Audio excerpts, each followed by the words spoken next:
Hello, how are you? Today I want to talk about the external planets, particularly Uranus. See, the external planets are quite powerful. They represent generational shifts. The transit of Uranus is about 84 years. When it is 84 years, which means that if you're born today, you will be 84 by the time the planet comes back to the position where it was at your time birth. So that is actually a generational shift. And Uranus is a pretty powerful planet. In Vedic astrology, it is known as Arun. In personal charts, traditionally, Vedic astrology does not take the position of Uranus, which is known as Arun, or Neptune, which is known as Varun, and Pluto. These three planets leave long term impacts, especially in societal, political, and technological domains. Now, the Uranus transit, as per sidereal astrology, it was in retrograde in Aries on December 13th, March 2024, and it re enters Taurus on March 18th, 2025. Now it will remain in Taurus till July 2031. July 6th, 2031. Taurus is an earth sign which is ruled by Venus, and it governs finance, agriculture, real estate, and comforts. Uranus is a disruptive influence. Uranus in this sign can shake up the foundation of these areas, bringing both sudden upheavals and revolutionary progress. There is a financial sector disruption. Expect volatility in global stock markets, cryptocurrency, and banking systems. Decentralized finance may grow rapidly, but it's going to be volatile. Technological advancements, yes, Uranus brings a lot of technological advancements. AI, robotics, and renewable energy will see breakthroughs. Real estate, actually, real estate in the form it is right now, there is going to be a complete shift. Real estate is going to become something else. I think we are going to go towards eco friendly, sustainable housing. And there will be agricultural reforms. There have to be agricultural reforms because food is one area which is going to see a lot of disruption, supply, crop failure, and inclement weather is going to affect food source. There are going to be environmental changes, seismic activities, earthquakes, and geological shifts. Now let's talk about the impact on India and Southeast Asia. There are going to be economical shifts. Definitely. India's tech industry may experience rapid growth, but traditional financial models could face instability. There will be geopolitical tensions because Taurus is in play. I think these geopolitical tensions will come in shared resources, water, land, agriculture. I think even the mining sector, there can be ownership and supply chain problems.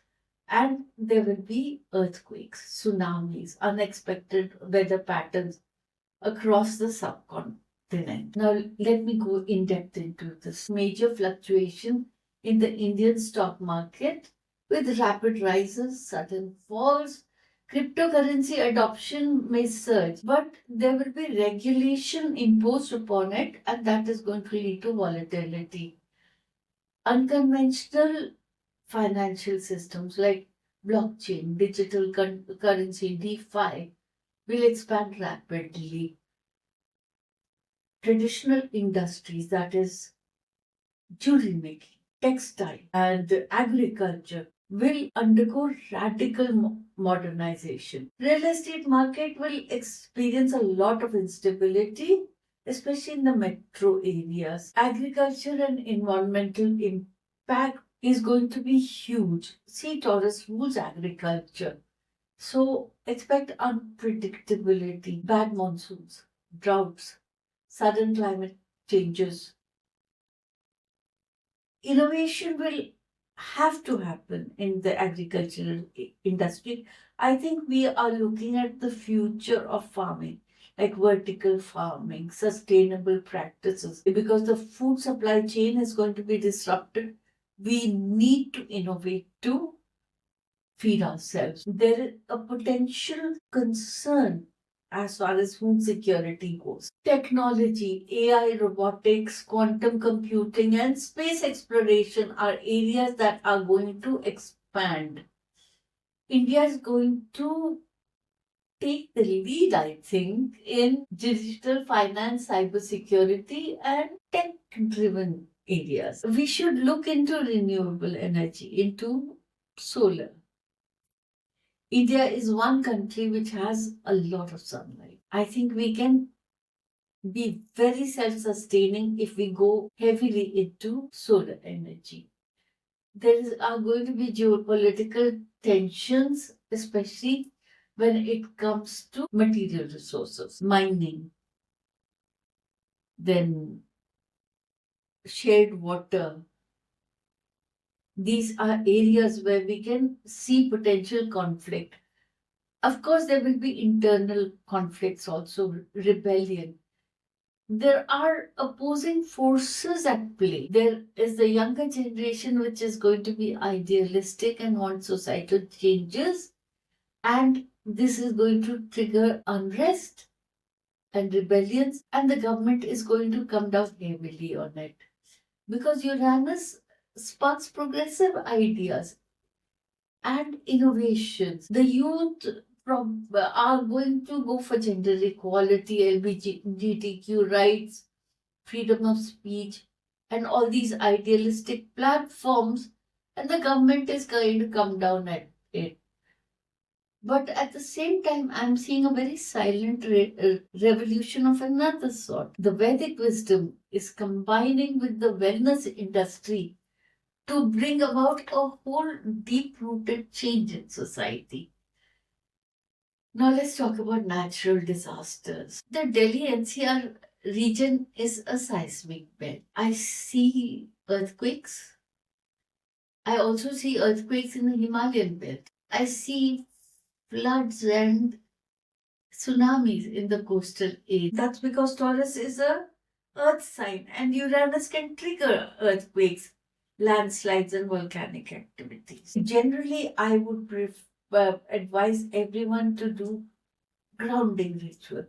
There is the Muladhari Chakra meditation that can be done. The Prithvi Mudra is a very good way of grounding yourself. Soaking your feet in tepid water with Epsom salts in it is another way of grounding yourself. There are crystals you can use for protection like black tourmaline, smoky quartz, hematite. These are grounding stones. Chanting of Mahamrityunjay mantra, connecting with nature, practicing earthing, that is walking barefoot on the soil or grass, can help ground you. I just put it in a nutshell.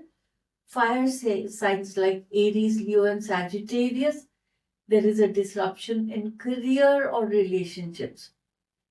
Keep an open mind, embrace innovation. Earth signs, Taurus, Virgo, Capricorn, there are financial shifts in your future. Stay grounded to thrive. Air signs, Gemini, Libra, Aquarius, creativity is your best friend. There, you will get your success, you will get your breakthrough in creative pursuits and in communication. Water signs, Cancer, Scorpio, Pisces, This is an emotionally turbulent time. Meditation and grounding practices are your best friends. Use these crystals, amethyst, labradorite, black tourmaline, for grounding and protection. I have done a few videos. My video on the Muladhara chakra and my video on the Swadhisthana chakra. Both have rituals that can help you ground yourself. And I'm putting out a video for my Patreon in which I will be giving you a house-wise impact as per sidereal astrology of this Uranus transit. You can become a member and can buy that video. This is Ritu Lalit, healer and astrologer. Thank you for listening to me. If you like this video, please like and subscribe. Press the bell icon and I'll meet you in another video. Namaste.